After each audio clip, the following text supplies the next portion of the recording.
솔직하게 묻고 싶습니다. 여러분은 지금 평안하십니까? 여러분은 지금 행복하십니까? 아멘이 없는 것 같아요. 인생이 참 불쌍해지는 것 같아요. 여러분이 지금까지 삶에 만족과 보람을 느끼고 있습니다. 만일 만족과 보람을 느낄 수가 없다고 한다면 왜 그럴까요? 반면에 여러분이 만족과 보람을 갖고 있다고 한다면 그 이유는 무엇일까요? 세상에는 자기의 생활 방식에서 보람을 느끼는 사람들이 매우 많습니다. 이 가난한 사람이 미래의 꿈을 갖고 저축하는 것은 좋은 일입니다. 부모가 자녀를 키우는데 그 자녀가 건강하게 자라고 성실하고 지혜롭다면 보람을 느낍니다. 의사는 자기가 담당한 환자가 날마다 건강을 회복한다면 보람을 느낍니다. 자기가 가르치는 제자가 성공하고 출세한다면 그 스승은 보람을 느낍니다. 그런데 인생은 육신의 만족과 소유에서 보람을 갖는 것은 결코 아닙니다. 자, 그렇다면 여러분들은 어디에서 보람을 찾고 있습니까? 참된 보람과 만족은 환경이나 장소를 초월하는 것입니다. 돈과 사람의 영향을 받지 않습니다. 오늘 우리가 교독한 이 성경은 보람된 삶을 살았던 어떤 한 사람을 소개하고 있습니다. 그 사람이 사도 바울입니다. 바울은 언제든지 어떤 환경이든지 누구를 만나든지 보람을 갖고 살았습니다. 때로는 극심한 박해를 당하고 죽을 뻔한 위험도 있었지만 그는 여기에서 불만하고 원망하지 않았습니다. 오히려 그런 가운데도 항상 기뻐하라 범사에 감사하라고 말씀하고 있습니다. 멸시와 비웃음과 경제적 어려움과 질병의 위험도 있었지만 왜 사는가, 왜 죽는가, 무엇 때문에 사는가 분명히 알았기에 그의 삶은 보람이 있었던 겁니다. 그는 다른 사람보다 뒤늦게 예수님의 부름을 받습니다. 그리고 잘못된 자기 중심의 삶에서 예수님을 위한 삶으로 신속하게 방향을 전환합니다. 바울이 예수님을 안 후부터 예수님을 위해서 살 것을 굳게 선언합니다. 그리고 선교사가 돼서 하나님의 말씀을 증거하면서 각처에 교회를 세웠습니다. 일로 많은 박해를 받고 고난을 당하고 이제는 죄수가 돼서 로마로 호송되었습니다. 그리고 죽을 날을 기다리는 순간에도 여전히 예수님을 가리키며 인생을 보람있게 설교하고 있습니다. 여러분 어떻게 사는 것이 보람이 있을까요? 보람된 삶은 소유나 환경이 있는 것이 아닙니다. 바로 자기 자신에게 있는 겁니다. 오늘 이 시간에 우리는 예배를 통해서 얼마든지 내 인생을 보람된 인생으로 만들 수가 있습니다. 자, 그렇다면 어떤 사람이 보람 있는 인생이 되는 것입니까? 먼저는 예수 그리스도를 알고 믿는 사람입니다. 그리스도를 구주로 영접한 사람이 삶을 보람있게 보낼 수가 있습니다. 이 13절을 보니까 그들이 날짜를 정하고 그가 유숙하는 집에 많이 오니 바울이 아침부터 저녁까지 강론하여 하나님의 나라를 증언하고 모세의 율법과 선지자의 말을 가지고 예수에 대하여 권하노라. 그리고 31절에서 하나님 나라를 전파하며 주 예수 그리스도에 관한 것을 담대하게 거침없이 가르쳐보라 그랬습니다. 사도 바울은 아침부터 저녁까지 예수님의 일로 분주했습니다. 그는 매일 예수님에 관한 것을 말하며 가르칩니다. 이것은 그가 예수님을 확실히 알았고 예수님을 가까이 하면서 예수님을 섬겼다고 하는 것입니다. 우리가 다른 사람에게 무언가 말할 때 확실한 것을 말합니다. 아는 척하고 꾸며낸 거짓말이나 과장된 말은 금방 탈로 가랍니다. 내가 등산을 좋아하면 등산에 가는 것을 잘 알고 있습니다. 그가 자기가 산에 올라갔던 것을 아주 실감하게 말할 수가 있습니다. 내가 자동차에 대해서 잘 안다면 운전하는 것이나 도로 사정에 대해서 자신 있게 말합니다. 내가 무엇을 알고 믿느냐에 따라 어떻게 말하느냐가 생겨지게 됩니다. 바울은 예수님을 누구보다 잘 알고 있었습니다.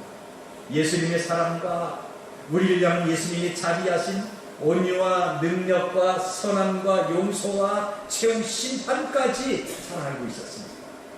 그래서 죽는 날까지 예수님을 말하고 가르치고 살았던 겁니다. 과거에는 예수님을 전혀 알지 못했습니다. 단지 구약의 율법이나 바리새인들의 전통 정도만 알고 있었습니다. 그래서 율법과 전통에는 아주 열심이었습니다. 율법과 유대인의 전통에 반대되는 스데반이 죽는 것을 당연히 여겼습니다. 그러다 다메섹 도상에서 예수님을 만나서 앞을 보지 못하는 맹인이 됩니다. 너 지금까지 잘못 살았어. 너 지금까지 잘못 봤어. 예수님이 맹인이 되면서 그의 인생을 가르쳐 주십니다. 지금까지 잘못을 금식하며 회개할 때 아나니아라고 하는 경건한 성도가 찾아와서 안수하면서 그는 보게 됩니다. 그리고 눈을 뜨고 아라비아 광야에 가서 예수님을 깊이 묵상하면서 성경을 연구하고 살아계신 예수님을 몸과 마음으로 직접 체험하게 됩니다. 그는 예수님을 알면 알수록 감사가 있었고, 그래서 예수님 앞에 더 많은 헌신과 봉사를 하게 됐던 겁니다. 고린도전서 2장 2절 보니 내가 너희 중에서 예수 그리스도와 그의 십자가에 못 박힌 것 외에는 아무것도 알지 아니하기로 작정하였느니라 그랬습니다. 그는 교회 서신을 보내면서 자기는 예수님 외에 다른 것을 더 알고 싶지 않다고 말합니다. 가장 고상한 예수님을 알기에 더 이상 세상의 것이 필요 없다고 하는 것입니다. 자기를 붙들고 계시는 예수님만 충분히 확실하게 알면 이것이 자기의 삶의 만족이라고 하는 것입니다. 요한복음 10장 3절을 보면 문지기는 그를 위하여 문을 열고 양은 그의 음성을 듣나니 그가 자기 양의 이름을 각각 불러 인도하여 내니라 그랬습니다. 양은 목사의 음성을 알고 듣습니다. 그리고 목자를 따라갑니다. 목자는 자기의 양을 알고 있습니다. 여러분, 예수님은 저와 여러분의 모든 것을 다 알고 계십니다. 내가 당하는 아픔, 내가 당하는 어려움, 내가 지금 갖고 있는 연약성까지 주님은 다 알고 있습니다. 주님은 내가 필요한 것을 다 알고 계십니다. 지금 나의 환경과 내 인생의 미래가 어떻게 될 것인가 주님은 알고 계십니다. 그런데 우리는 그 예수님을 얼마나 알고 있습니다. 우리가 예수님을 알되 그분의 성품을 알고 예수님 사랑하기를 더 힘써야 되는 겁니다. 바울은 주님을 아무부터 좋은 가문에 태어난 것, 혈통이 좋은 것, 더 많이 배운 것, 율법이나 유대인의 전통, 여기에서 보람을 갖지 않습니다. 그에게는 예수님이 한 분이십니다. 여러분, 내가 경험도 없고 지식도 약하고 내가 몸도 마음도 병들고 다른 사람보다 가진 것이 부족하고 지금 내가 살고 있는 환경이 열악해도 결코 우리는 위축되면 안 됩니다. 우리는 예수님을 아는 일에 보람과 긍지를 가져야 되는 것입니다. 우리가 유명한 정치인이나 아니면 연예인을 잘한다면 자랑하게 될 것입니다. 그래서 그 사람에 관해서 말할 때 그 사람 내가 잘 알아. 나하고 어떤 관계인데 그는 이런 사람이야 하면서 자부심을 가지고 말할 수가 있습니다. 우리는 정치를 몰라도 괜찮습니다. 연예인 몰라도 괜찮습니다. 내가 믿고 찬양하는 예수님을 알고 내가 그분을 믿고 헌신한 일을 자랑스러워야 되는 겁니다.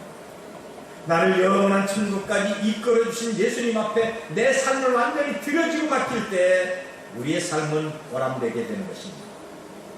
그리고 두 번째는 하나님의 말씀을 믿는 믿음이 있어야 됩니다. 이제 예수님을 믿었다고 한다면 그분의 말씀을 마음에 품고 믿어야 되는 것입니다. 여기 24절 26절까지 두 종류의 사람이 있습니다. 하나님의 말씀을 듣고 믿는 사람이 있고 하나님의 말씀을 들어도 거절하는 사람이 있습니다. 성경은 말하기를 믿는 자는 영생을 가졌다고 합니다. 믿지 않는 자는 영원한 형벌에 들어간다고 말씀하고 있습니다. 하나님의 말씀을 믿는 사람은 생명의 영원한 생명의 축복을 받습니다. 하나님 나를 믿도록 은혜 베풀어 주시네 어찌 감사하지 않을 수가 있겠습니까? 24절 보니까 그 말을 믿는 사람도 있고 믿지 아니한 사람도 있어라고 합니다. 바울은 하나님의 말씀을 증언했습니다. 그런데 듣는 사람이 둘로 나눠지게 됩니다. 전도의 결과는 항상 믿는 자와 믿지 않는 자로 갈라지게 됩니다. 강단에서 목사가 말씀을 증거해도 믿는 사람이 있고 밤에는 의심하는 사람도 있는 겁니다. 똑같이 하늘에서 내리는 비를 맞지만 살아있는 나무는 그 비를 맞으면 더 싱싱하고 더 아름답게 건강하게 성장합니다. 그런데 죽은 나무는 비 때문에 더 빨리 썩습니다. 예수님의 말씀을 듣고 믿는 사람은 생명이 풍성합니다. 기쁨과 평강이 있습니다. 믿음도 성장하게 됩니다. 그런데 말씀을 거절하고 반대하는 사람은 마음이 굳어지면서 사람들 믿는 성도를 미워하고 박해하는 겁니다. 이것은 그의 영혼이 죽고 썩어지기 때문에 그런 겁니다. 세상의 복음이 전파되는 곳에는 하나님의 자녀와 사탄의 경우로 항상 갈라집니다. 바울은 불신앙으로 완악한 마음을 가졌던 유대인들에게 이사야 선지자의 말씀이 너희에게 그대로 성취됐다고 하면서 책망하고 있는 겁니다. 왜 너희 마음이 이렇게 완악하냐? 마음 좀 열어라! 책망하고 있습니다. 여기 27절 보니까 이 백성들의 마음이 우둔하여져서 그 귀로는 둔하게 듣고 그 눈을 감았습니다. 이는 눈으로 보고 귀로 듣고 마음으로 깨달아 돌아오면 내가 고쳐줄까 합니다. 고의적이고 완악한 마음으로 하나님의 말씀을 듣지 않고 보지도 않고 거절하는 것은 이미 단단하게 마음이 굳어져 있는 것입니다. 이들은 참된 삶과 만족과 보람을 경험할 수가 없습니다. 이사야 선지자는 그 당시 유대인들에게 하나님의 심판을 경고했습니다. 너희가 하나님의 말씀을 믿지도 않고 하나님을 영화롭게 하지 않으니 장차 심판이 너희에게 임할 것이라고 했습니다. 그 뒤에 예레미야 선지자가 나옵니다. 예레미야 29장 19절을 보니까 여호와의 말씀이니라 너희들이 내 말을 듣지 않았기 때문이라 내가 내 종 선지자들을 너희에게 꾸준히 보냈으나 너희는 그의 말을 듣지 않았느니라 여호와의 말씀이니라 그랬습니다. 하나님은 예레미야 선지자를 통해서 이스라엘 백성들이 하나님의 말씀을 듣지도 않고 들으려고 하지도 않는다고 두 번씩이나 강조하면서 그들을 책망합니다. 결국 이들은 바벨론의 포로라고 하는 그의 국가의 멸망이라는 심판을 받습니다. 그런데 이제는 사도 바울이 복음을 거절하는 유대인들에게 너희가 완악한 너희 조상처럼 왜 예수님을 믿지 않고 구원 주시는 예수님을 왜 영접하지 않는다고 책망합니다. 그리고 이 믿지 않는 자들이 로마 군인들이 예루살렘에 들어서 하나님의 성전을 회파할 때 그들의 칼에 비참하게 이렇게 심판을 받습니다. 우리는 성경 66권을 살아있는 하나님의 말씀으로 믿도록 하십시오. 강단에서 선포가 되고 전달되는 말씀을 순수하게 믿읍시다. 그런데 어떤 사람은 몰라서 못 믿겠다고 합니다. 어떤 사람은 도무지 이해가 되지 않아서 믿어지지 않는다고 합니다. 그런데 여러분, 내가 모르는 것과 믿지 않는 것은 별개의 문제입니다. 우리말이 지구가 왜 어떻게 태양을 중심으로 돌고 있는지 알지 못합니다. 그러나 내가 알지 못해도 지구는 여전히 지금도 태양을 향해서 돌고 있는 겁니다. 우리는 그것은 믿고 있는 겁니다. 내가 모르는 것과 내가 믿지 못하는 것과는 별개입니다. 우리는 절대적인 하나님의 말씀을 믿도록 하십시다. 강단에서 주시는 하나님의 말씀이 내 영혼의 단비가 돼서 풍성하게 하심을 믿으시길 바랍니다. 예수님의 말씀을 듣고자 따라오는 많은 무리, 이 무리 그런데 날이 어두워졌습니다. 어린아이가 드린 떡 5개와 작은 물고기 2마리를 가지고 예수님이 이적을 나가십니다. 그래서 장정만 5,000명이 배불리 먹고 12강주리가 남았습니다. 이런 이적으로 떡과 물고기를 배불리 먹었던 사람들은 엉뚱한 생각을 하고 있는 겁니다. 이제부터 일하지 않고 예수님만 따라다니면 먹고 살 것이라고 생각합니다. 이제부터 땀 흘리고 밭에 나갈 필요도 없고 이제부터는 직장에서 고생할 필요도 없고 이제부터는 먹고 살기 위해서 가족과 떨어질 필요도 없다고 생각합니다. 그저 예수님이 주면 졸졸 쫓아다니면 일하지 않고 얼마든지 배부르고 편안하게 먹을 줄 알았습니다. 이런 것을 예수님이 아시고 저들에게 이렇게 말씀하십니다. 너희가 나를 찾는 것은 떡을 먹고 배부른 까닭이다. 그래서 예수님은 육신의 떡이 아니라 당신 자신이 곧 생명의 떡으로 먹어야 된다고 합니다. 여러분, 우리가 음식을 먹으면 음식이 내 뱃속에 있고 음식의 영양으로 우리가 사는 것처럼 예수님을 고백하고 믿으면 주님은 내 안에 계시고 나는 주의 은혜로 산다고 하는 것입니다. 그런데 당시 사람들은 이 말씀의 뜻을 깨닫지 못합니다. 그래서 예수님이 다시 말씀하십니다. 십자가를 지고 나를 따라야 산다. 그러자 사람들은 깜짝 놀랍니다. 이제 예수님을 따라다녀도 소용이 없구나. 십자가는 얼마나 수치스럽고 고통스러운데 우리가 어떻게 십자가를 지느냐 할 수 없다. 저 예수라는 사람 별도 일 없다. 아무 미련 없이 예수님을 따라간다. 이것을 보시던 예수님은 아주 섭섭한 음성으로 제자를 보시면서 너희도 이 사람들처럼 나를 떠나겠느냐 라고 물어보십니다. 그러자 베드로가 즉시 말하기를 주여 영생의 말씀이 주께 있사오니 우리가 믿게로 가오니까 우리가 주는 하나님의 거룩한 자신 줄 믿고 알았습니다 라고 고백합니다. 베드로는 예수님을 영생의 말씀이라고 고백합니다. 자기가 영생의 말씀이신 예수님을 믿기 때문에 결코 주님을 떠날 수가 없다고 하는 것입니다. 여러분, 베드로의 이런 고백이 오늘 예비하는 저와 여러분의 고백이 되시길 바랍니다. 하나님은 외모로 우리를 판단하지 않습니다. 하나님은 가문이나 혈통, 지시, 그리고 직업을 통해서 우리를 축복하지 않습니다. 하나님은 그분의 말씀을 확실하게 믿고 아멘하는 사람들에게 성경에 기록한 하나님의 복이 주어지게 되는 것입니다. 이제 우리는 말씀을 믿도록 하십시다. 말씀을 가슴에 품도록 하십시다. 그래서 하나님 앞에 보람된 삶을 살아야 되는 겁니다. 그리고 세 번째는 예수님을 위해서 봉사하는 사람입니다. 단순히 믿는 것으로 끝나는 것이 아닙니다. 주님을 위해서 헌신하고 봉사해야 됩니다. 여러분, 이 시간까지 나는 과연 누구를 위해서 살고 있는가 생각해 보십시오. 그저 예수님을 위해서 살았다고 말은 하겠지만 정말 그렇습니까? 예수님과 교회와 복음에 대한 관심을 한번 신중하게 생각해 보십시오. 정말 여러분은 주님에 대해서 지대한 관심을 갖고 있습니까? 정말 복음을 귀중하게 여기고 교회 출입할 때 평안과 사모하는 마음과 기쁨이 있습니까? 그런데 불행하게 그렇지 않습니다. 예수님을 위해 산다고 하지만 예수님보다 돈이나 직장이나 가정을 위해서 사는 사람들이 태어납니다. 자기 집과 가족을 위해서 사는 사람들이 많이 있습니다. 아내와 남편만을 위해서 삽니다. 자기의 권리나 명예를 위해서 사는 사람이 있습니다. 아니면 그저 습관적으로 교회 나오는 사람도 있습니다. 그래서 조금이라도 자기 뜻대로 되지 않거나 자기 생각이 거절당하면 얼굴색이 달라집니다. 많이 고쳐집니다.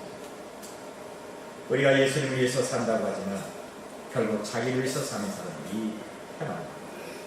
이런 사람은 인생의 참된 만족을 느끼지 못합니다. 교회는 다니고 가정이나 직장에서 죽으라고 고생을 하지만 하나님의 완전한 도움을 받지 못하기 때문에 수고하고 땀을 흘리는 것만큼 수입이 없는 것입니다. 이런 사람은 돈이 있다가도 없어지면 쉽게 낚입니다. 자식의 부모 뜻대로 안 되면 좌절하지 않습니까? 아내와 남편만을 위해 살다가 남편이 외도를 하거나 아내가 밖으로 나갈 때 크게 실망하는 겁니다. 누가 나를 알아주지 않을 때 자존심 상합니다.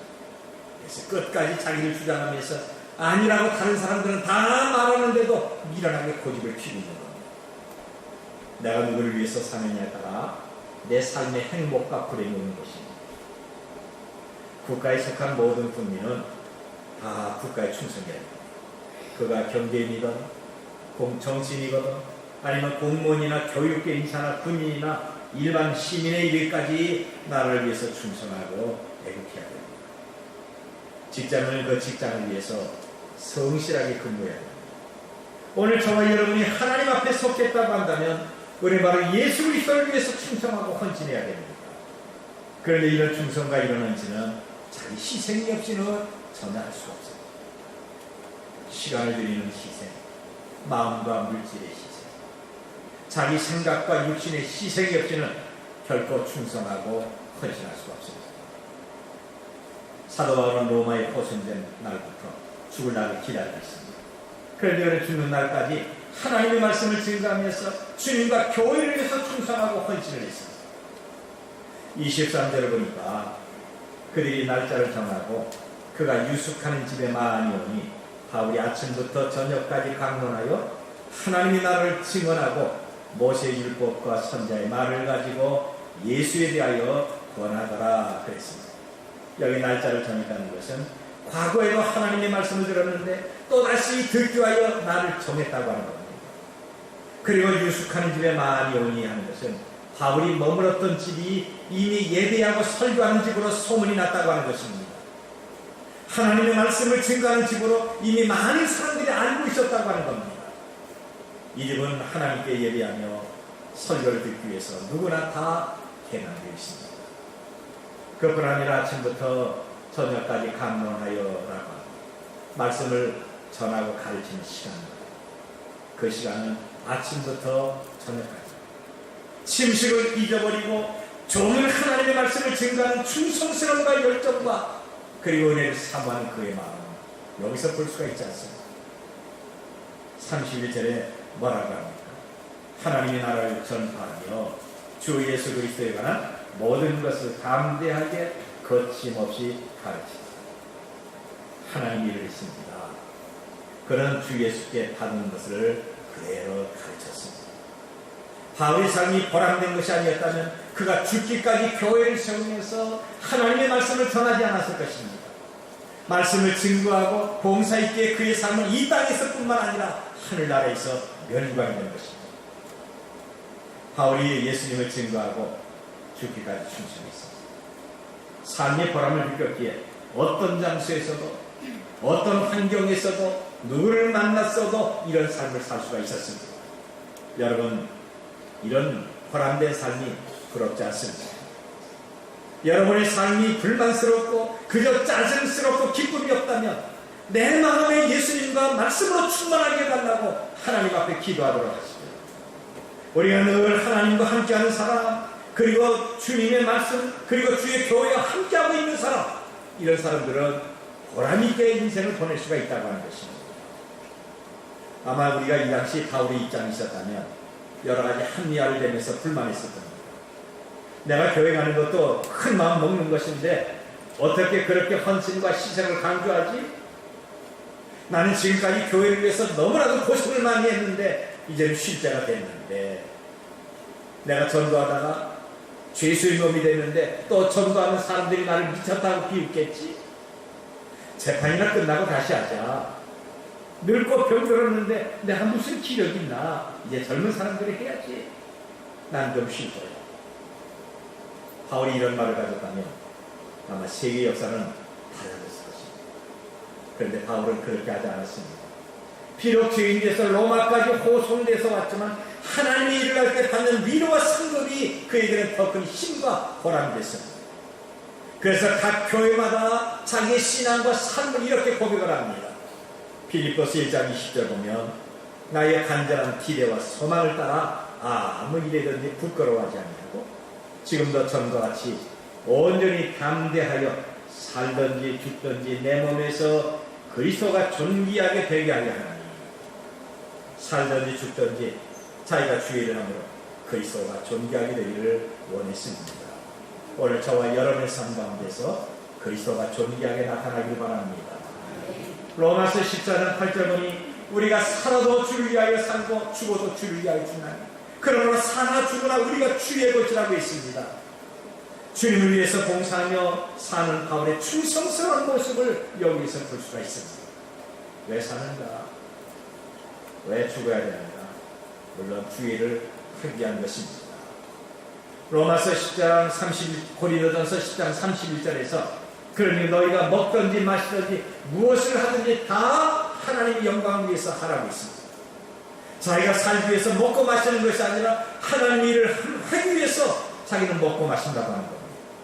그럼 여러분, 주일이 어떤 것입니까? 하나님 일이 어떤 것입니까?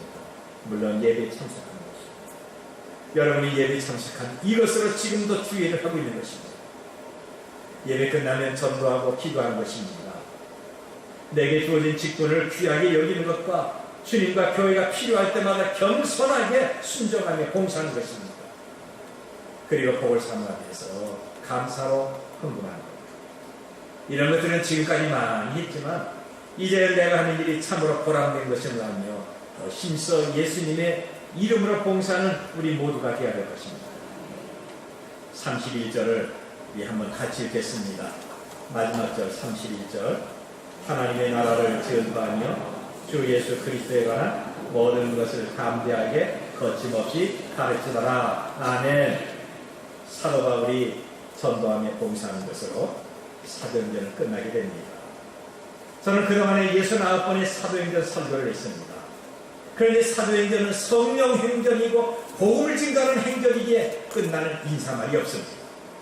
다른 모든 서신에는 끝나는 인사말이 있는데 사도행전만큼은 그것이 없습니다. 왜요?